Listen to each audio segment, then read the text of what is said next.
Hello, my name is Mercury, and welcome to this brand new episode of Media Buffet. Today, I'm alone, and I'll be discussing the final season of X-Men the Animated Series, Season 5. I was about to say X-Men the Animated Series Season 5, but I already fucking said that. Okay. We're here. This is the last season. This will be one of the two longest ones, mainly because there's another one, Spider-Man. The Spider-Man show is also 5 seasons. I'm not sure which is longer episode count. Let me just check. I know this one's like 100. This one's 76 episodes, and Spider-Man, the animated series. There we go. They changed it. Now it's called Spider-Man the Animated Series. Okay. Is 65 episodes. This is the longest one in the entire thing. Spider-Man is shorter. So, yeah. Cool. Never thought I'd do this, but here I am. I've watched all 5 seasons to completion. When? I don't fucking remember. It was like a few weeks ago that I actually finished it. But yeah, I've watched all of them. And I'm here now to give my full thoughts, and I guess my closing thoughts on the show. Now, here's the thing. This season is also the shortest out of all of them. We went from the longest season to the shortest season. This season is 10 episodes long. Season 4 was 21, which I think I expressed my thoughts on that, like saying season 3, saying like some episodes should have been pushed, should have been made to season 3, or put it to season, or like taken out season 4 and put it to season 3 and whatever the fuck. I'm here now, finally talking about this goddamn motherfucking show and this last season. So, yeah. What I'm meant to see is that this episode probably will be shorter than the others. Just by the pure fact that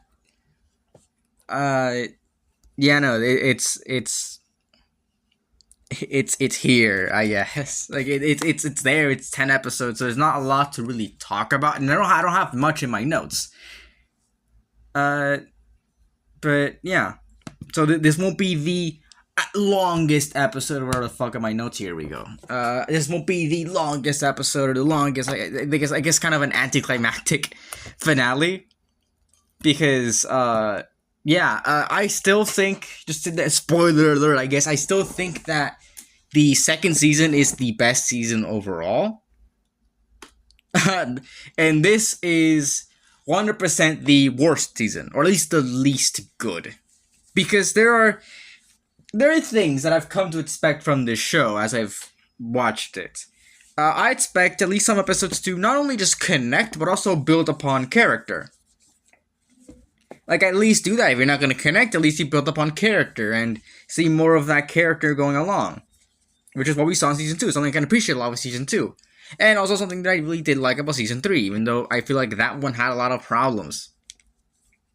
And Season 4 especially had a lot of problems with everything kind of being about Wolverine. That's one of my main gripes. We didn't get more of the other X-Men, and everything that was written around the other X-Men was really weirdly written. So we now have this season, which is less episodes, but what did it actually do to I guess, reach upon those levels that we expect? It didn't do much, to be completely honest, and it just kind of disappointed me, in all fairness. And there are some things I want to talk about here and there, but overall, this season specifically is, I think, the worst of them all, and we'll get into that. But first off, let's start off. We always start off with the CGI, fucking the animation in action. The animation in this season takes weird turns. So, something you may realize is that throughout the 4 seasons that we had, if you've watched the show, there were no changes in the character design at all. It was pretty straightforward, and even into X-Men 97, which is kind of the reason why I'm watching this show, is to catch up and learn everything I need to know about this specific, I guess, universe, and also why I'm watching the other shows.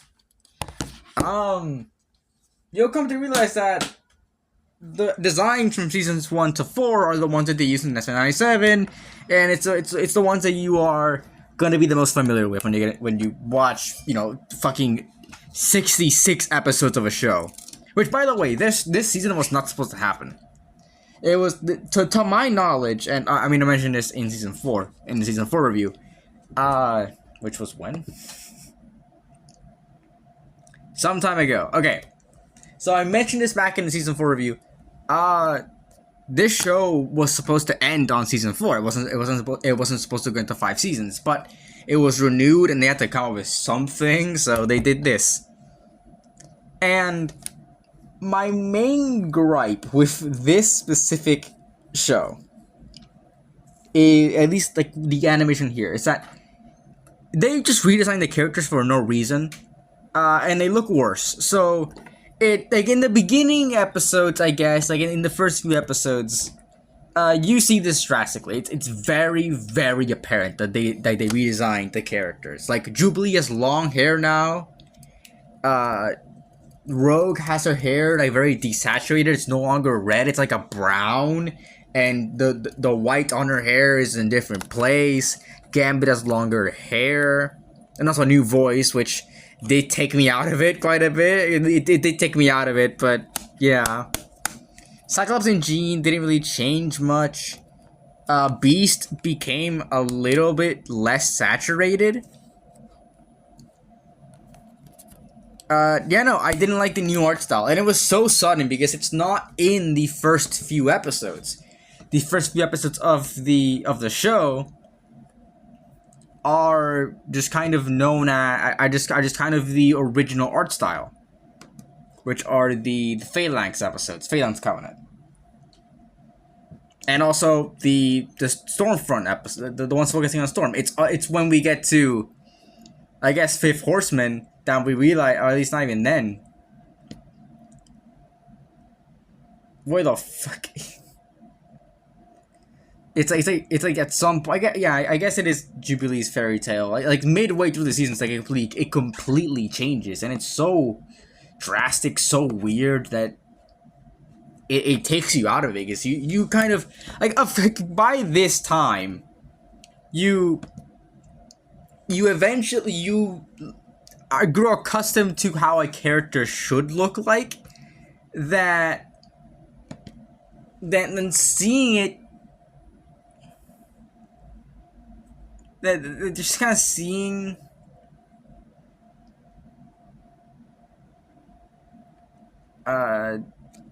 it just kind of change is very weird.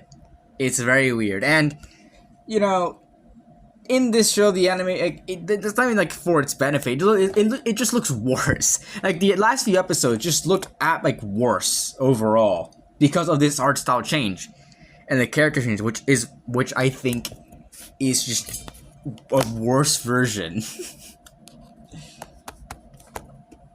of what they tried to do. But that's besides the point.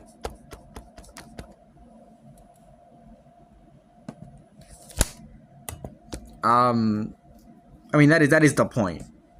But yeah, it's absolutely worse, and it just suffers. It just suffers a lot.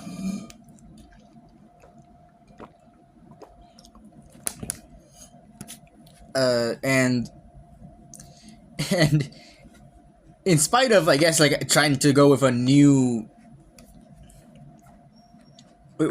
art style, it has a lot more animation errors than any other season, which I thought we'd see a dip in quality because I read that there were changes within the episode.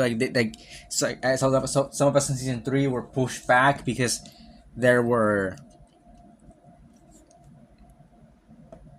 there were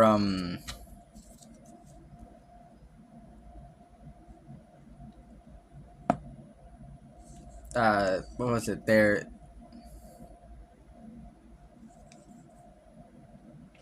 there was some there's some like errors in the animation that to push them back, and they pushed forward episodes from season 4 and all that shit.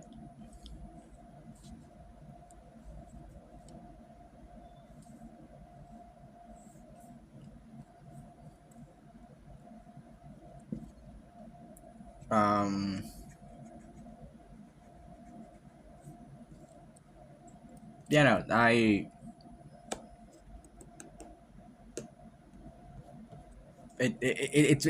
there's just a lot more animation errors here than there were in other seasons, and that's surprising because I think by this point they should have learned to do something.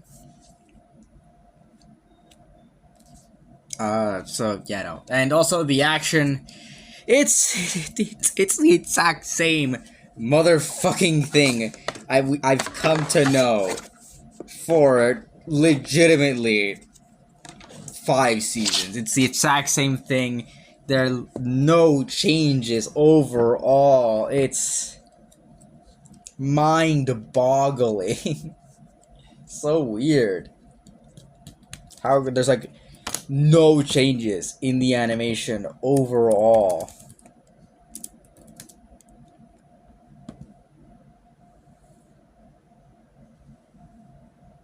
Such a bizarre thing. So just very, very bizarre.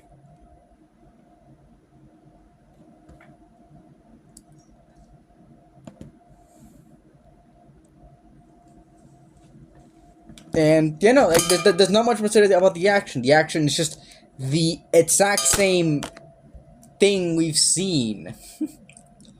just the exact same thing. It like to a T, the exact same. The exact same. And you know, I don't understand. I don't understand why, but sure, I guess.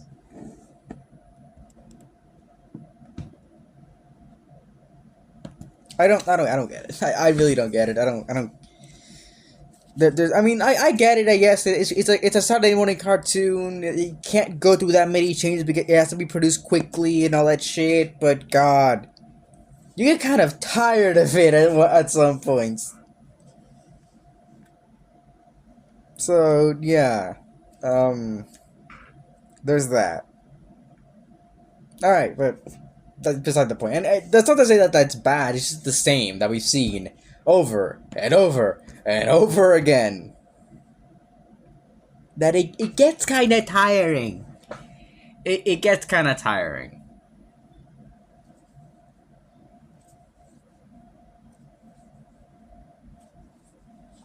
So yeah. Anyways, that's it for it's about the animation and action. Let's go over the characters in this show and lumping in all the X-Men at once because God. Okay. The X-Men, like I said it previously, what I value most about the show is the fact that the X-Men are allowed to grow as characters and they have their own little character arcs of the shows, and some of the episodes are not like about them, but they're definitely a main focus of the of the entire show. They're definitely a big focus of it. And I just gotta say, what the fuck? What the fuck was this? So that's not to say that there aren't any character growth moments in the show. It's just that it's very, very little and very, very superficial. And the only one I can really give any props to is Storm. Surprisingly, it's only Storm, because Storm gets her an actual character, gets somewhat of episodes focus on her when she finally learns she finds love, and then it's like, oh wait, like she saved this world, and then out of fucking nowhere, it's like, I gotta get the guy who she's gonna marry is like, I gotta conquer this other world, and then the X-Men stop them, and Storm is heartbroken, and that I understand. And actually, I think this is one of my favorite episodes in the entire show, aside from the fact that that guy just kind of comes out of nowhere saying, "I want to destroy I want to enslave this other world," and whatever the fuck. I mean, yeah, but those are my favorites, and never gets mentioned ever again. This show, I'll talk about it around the plot, but yeah, and there's something that I liked about the series is that they brought in different aspects. I may not have liked X-Men the Anime Series Season 4 as much as maybe other people did, because I know I see you, motherfuckers. I know who you are. No, I don't. I don't know who you are, but trust me, I get you. I see you.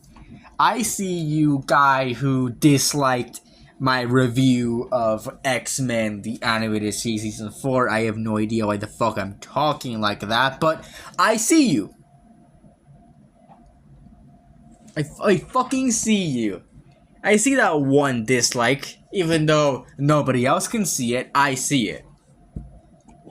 Also, whoever the fuck is leaving dislikes, like, this is like, besides me just kind of, I guess, poking fun at people, I want to know who leaves dislikes on channels with less than 20 subscribers. That is mind-boggling to me. But yeah,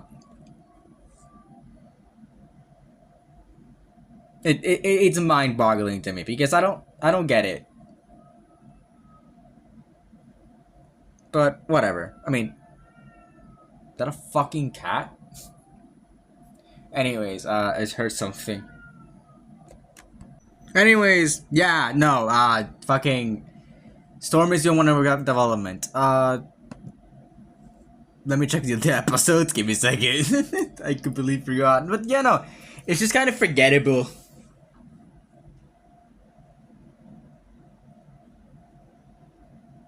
What? Oh, the series. Hold on. The series is for 30 episodes were notable for being possibly the first time that an American animated series had a full season of episodes flowing into the next, creating a single continuity narrative. Just 5v4, however, I mean, most episodes are shown in random order. What the fuck?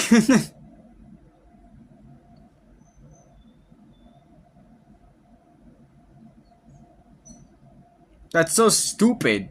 Why? Why?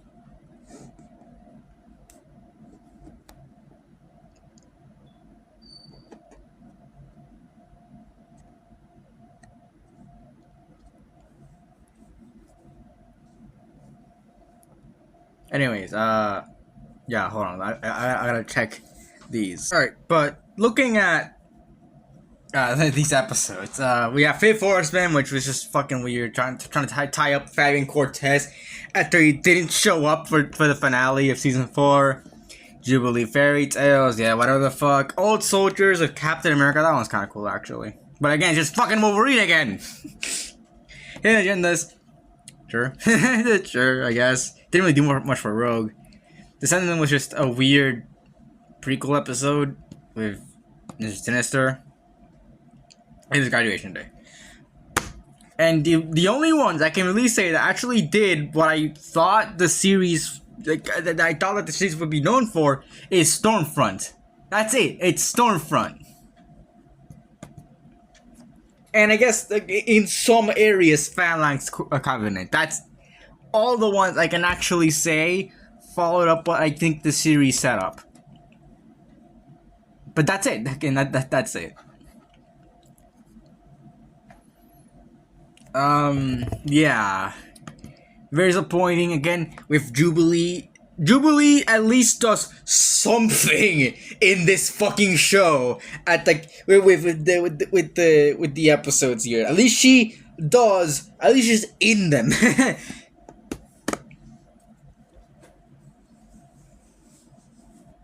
It's so it's diabolical. But at least she's in the shows. Usually she's in here doing something. We can't say much about Jean Grey. She does fucking nothing. Jean Grey, after Phoenix Saga, just doesn't do anything at all. And that's insane.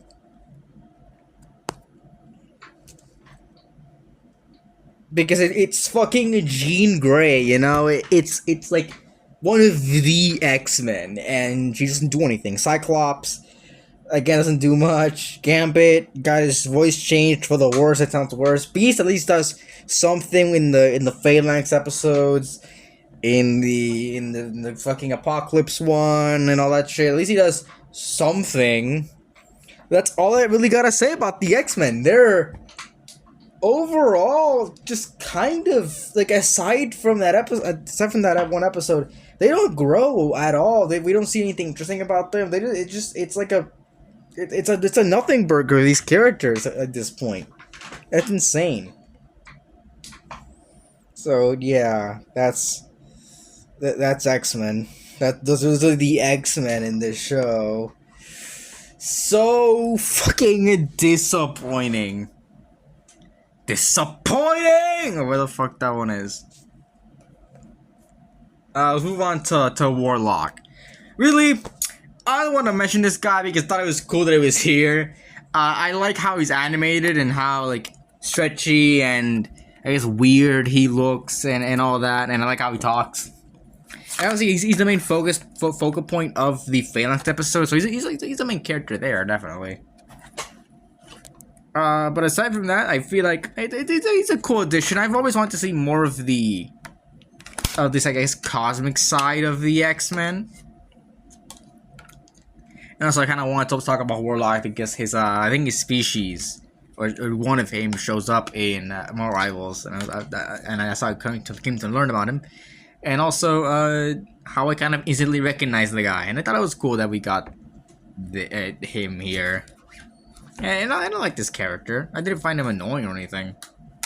So, you know, I enjoyed seeing Warlock in this show. Not Adam Warlock. I should make that distinction. Not Adam Warlock. Just his name. I mean, I don't know how you call it, but just he's called Warlock. So, yeah.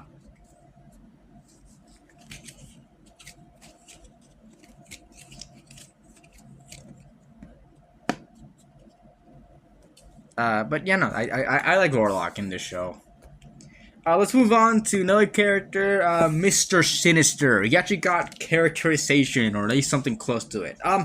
I like how Mr. Sinister, is like, in the Phoenix episodes, he is not a good guy, but he forms an alliance with the X-Men to at least solve the problem that they are going through within the show. I like that. I do. So yeah, and also his origin story I think is very interesting, and how they tie in Charles Darwin and evolution and a lot of shit, and we see what he does to people when he did to himself. I think it's all very interesting. And also how, like, the X-Men do not trust this guy at all. But he does become a worthy, a necessary ally, or at least like they need to, their interests align, so they better work together.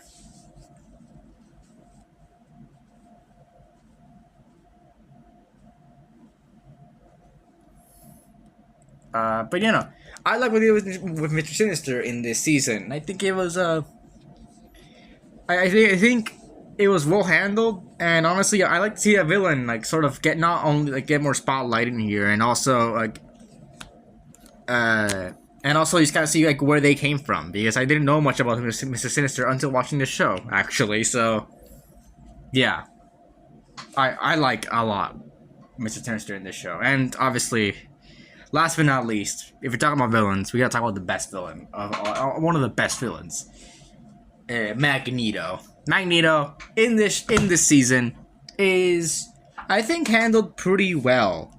Of course, he's here for the Phalanx stuff, because everyone's here for the Phalanx stuff, and I like that. And you know, I like how he sort of, how it's like, I guess his magnetic stuff can counter a lot of things. But I like how it specifically like it can counter something like techno-organic because of the magnetism and all that shit, and them being kind of metal. And I like that.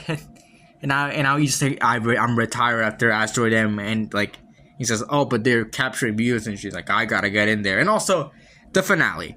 I'm gonna talk about the finale in a bit, because I need to talk about the plot. But I feel like the finale, even though it wasn't the best, it definitely elevated Magneto, because now we have Magneto that we see how like Magneto's like preparing to, like, everything is going awry in the last episode, but we see Magneto like him having to he preparing for an attack on humans, and then like he learns that Charles Xavier is dying, and he, you know, like Charles Xavier's life, and we see that, and I like how they've kind of followed that up in X-Men 97, but that's much more for X-Men 97. And also, now that you just kind of watched this show, even though even this is my least favorite season, I feel like X-Men 97 is a lot more elevated. I feel like it's a better show by watching this. So if you're gonna watch X-Men 97, you definitely can appreciate it and watch it without watching this show. But I think you'll definitely appreciate it if you watch this show before watching X-Men 97. But anyways, besides the point, Magneto, I like how he helped Charles Xavier, and how they did it, even though it was kind of came out of nowhere. And that was like, and also that little part is the only thing Jean Grey ever contribute to the entire show. So yeah. and Magneto, I felt like it was that was like a worthy, at least finale for him and for the show, and helping save Charles Xavier. I thought it was cool and fitting for him. So yeah. Anyways, let's talk about the plot. Let's talk about the story. So like I mentioned, nothing like this. The first two seasons and some of season 3 definitely prided itself in being and having a continuity and having an overarching storyline. The entire show, something that 4 and 5 dropped, and I feel like it was a very weird thing. And something that I read actually here that said that they dropped it. They fought for it, and then they dropped it. And I think that was a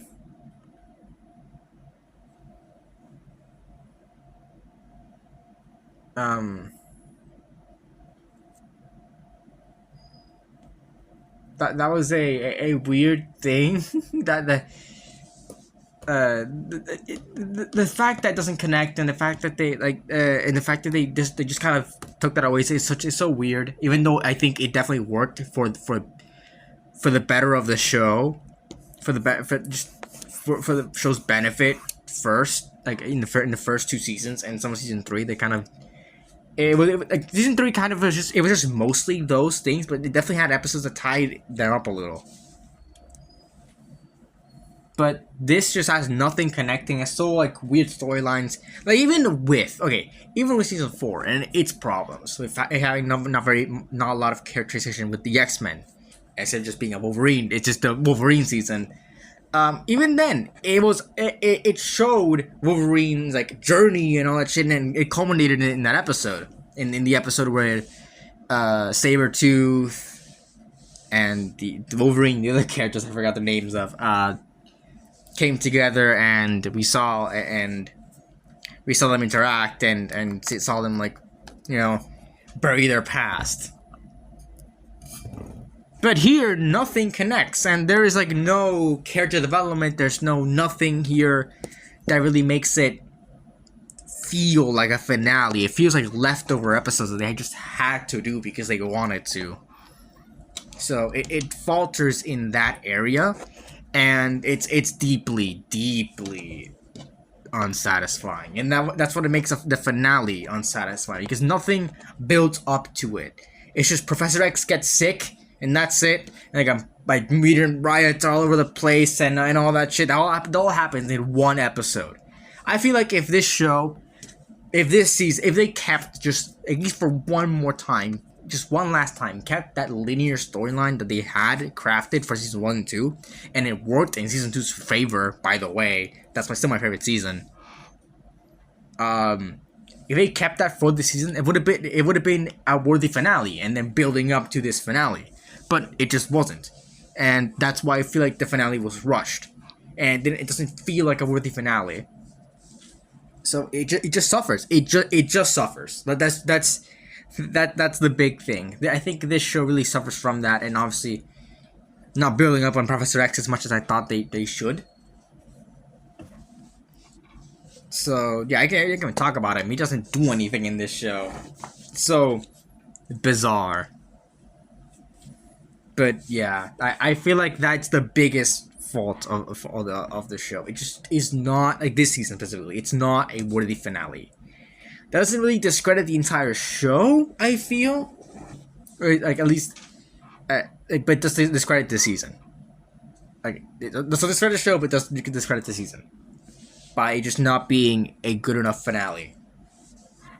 It just isn't, and I'm glad that we got X-Men 97, because I would have been kind of pissed if this is the last thing we got from this specific X-Men. Because these X-Men, I feel like, definitely have huge potential. Also, I'm very glad that they went back to their seasons 1 to 4 design instead of adopting the season 5 ones. Those are horrendous. But yeah. The plot is the biggest. The plot and also the X-Men not being characterized well, I feel like, are the biggest faults of this season. But yeah, overall, it's okay. It's an okay like season overall. It's just not a worthy finale. Nothing really connects there. The X-Men are underutilized, and the things that the show prided itself upon and had to its advantage were left behind for this season, and it's very apparent. But Warlock, Mr. Sinister, and Magneto definitely shine through, and overall, it's still it's still a watchable season. It's just wasted potential. That's the biggest thing. It's just wasted potential. Nothing bad. There's nothing bad about this. It's just that it's wasted potential. So yeah. I mean, there are things that are bad about it. Definitely. Like they have faults, but it's nothing too offensive that makes it drop it to something like the lower 2 tiers. It's just going in C tier. It is the weakest season overall. Still think season 2 is the best, and obviously season 1 of X-Men 97 is just the best thing overall here. But yeah, it's just the weakest. It's just the weakest of them all, and that's why I'm gonna put it in.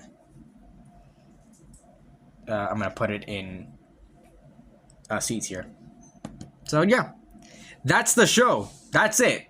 I'm done with the fucking show. 100% done. Nothing more aside from, I mean, I'm gonna be doing Iron Man next. Yes. Next up is going to be Iron Man, the Iron Man show. I don't know why I couldn't choose between Fantastic Four Iron Man. It's my Iron Man. Figures fucking man. I know that some people like. I think I mentioned this in the season 4 episode, but some people don't consider like Iron Man, Fantastic Four, Hulk, and Silver Surfer. I know Silver Surfer is like considered to be its own separate universe. I'm still gonna count it. Some people don't consider Spider-Man Unlimited and Avengers like they stand part of the same universe. For simplicity's sake, for the sake of simplicity, I'm going to count them all as one universe. Yes, even Silver Surfer. I know there's like different timeline stuff there, but I'll just fucking count. I don't care. The fuck does this do? Okay. Um. But yeah. Next up is Iron Man, and also the Iron Man from the show shows up in X-Men 97, so it's all canon. I don't care. But yeah, no. That's about it. What did you guys think about the fifth and final season of X-Men 97? X-Men the animated series. Leave in the comments below. All of our socials are in the description. And if you wish to see through our content on Spotify and on YouTube, you can follow us on Spotify and subscribe to us on YouTube. And if you want to give us your feedback, you can rate us on Spotify or leave a like or dislike on YouTube or whatever platform you're using. And if you think if you want to share it around, you can share it. I'm not you can share it, but if you think it's worth sharing, share around. And that's about it. See ya.